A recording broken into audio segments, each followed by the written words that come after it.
Yosef Hatzadik en prison tout seul en Égypte, Nathan Sharansky en prison lui aussi tout seul, mais en URSS.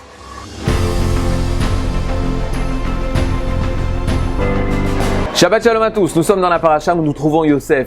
Mais Yosef Hatzadik en prison, enfermé, loin de sa famille, loin de ses frères. Et on peut se poser la question, qu'est-ce qui lui a donné la force de rester et de pouvoir avoir un moral à tel point qu'il va avoir la confiance de pouvoir sortir de prison et de retrouver un jour son père. On peut retrouver ça au niveau de l'histoire contemporaine. Nous avons l'histoire triste du peuple d'Israël, dans toutes les galouillottes, dans tous les exils qu'il a subis. Et il y a plus de 30 ans, une trentaine d'années, il y avait un homme, Nathan Sharansky. Il était en URSS, il était menacé par les communistes et il empêchait de toute action sioniste, de parler l'hébreu, d'enseigner l'hébreu, mais aussi de faire les mitzvot, de tout ce qui est en rapport avec l'identité juive était interdit en URSS. Il se sentait menacé, il avait des liens avec des gens en Eretz Israël. Il a dévoilé qu'est-ce qui l'a fait tenir au niveau du moral 9 ans dans une prison communiste en Sibérie, enfermé par le KGB. Qu'est-ce qui l'a fait tenir pour pouvoir avoir la confiance qu'il va sortir un jour? Il se rappelle quelques heures avant que le KGB le prenne et il savait qu'il allait rentrer en prison. 2 rabbanim de Eretz Israël, le Rav Dvi Israël Tao et le Rav Eli Sadan. À l'époque, ils étaient de jeunes étudiants à la yeshiva.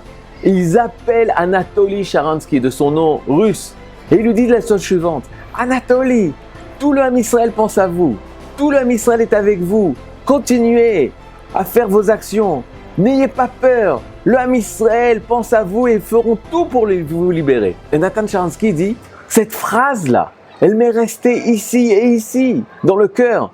Et j'étais courageux face aux forces du KGB. Pourquoi? Parce que je savais que le Ham Israël était avec moi et je n'avais pas le droit de les décevoir.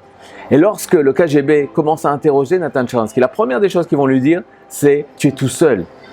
Le Ham Israël t'a abandonné.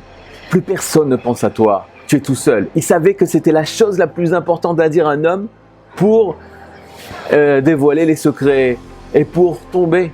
Mais Nathan Sharansky s'est rappelé de la phrase du Rav Tao, de la phrase du Rav Sadan qui lui disait « Le Ham Israël est avec vous ». Alors peut-être, certains diront « Ben c'est ça, Yosef Hatzadik, quand il est en prison en Égypte, c'est ça qui le tient. Il se rappelle que toute sa famille est avec lui, que le Ham Israël pense à lui. Erreur !» Pourquoi erreur? Parce que c'est le Ham Israël qui l'a vendu.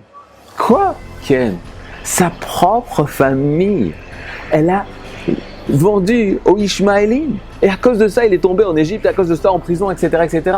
Donc s'il se rappelle d'une chose, c'est sûrement pas de ses frères, ses propres frères l'ont vendu. Alors Yosef, qu'est-ce qui te donne la force? Qu'est-ce qui te permet d'être encore debout? Or, il se rappelle la rencontre avec l'ange. Et à la rencontre avec l'ange, l'ange qui lui avait dit « Matam Vakesh, qu'est-ce que tu demandes? Qu'est-ce que tu veux? Pourquoi tu es ici ?» Et là, cet ange, il a permis à Yosef de éclaircir en lui la question la plus profonde. Quelle est la chose la plus importante pour toi, Yosef?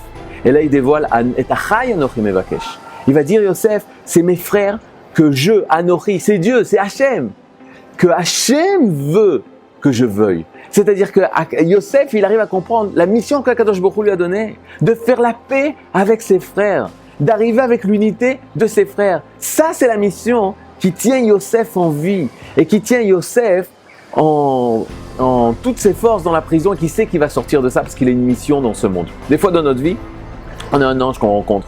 Au début, on ne pense pas que c'est un véritable ange. Après quelques années, on arrive à se rendre compte que c'est un ange envoyé par Akadosh Baruch Hu qui nous a aidé à éclaircir qu'est-ce qu'on veut véritablement dans notre vie. Et lorsqu'on arrive à trouver ce pourquoi on est sur cette terre, alors c'est ça qui nous donne la force.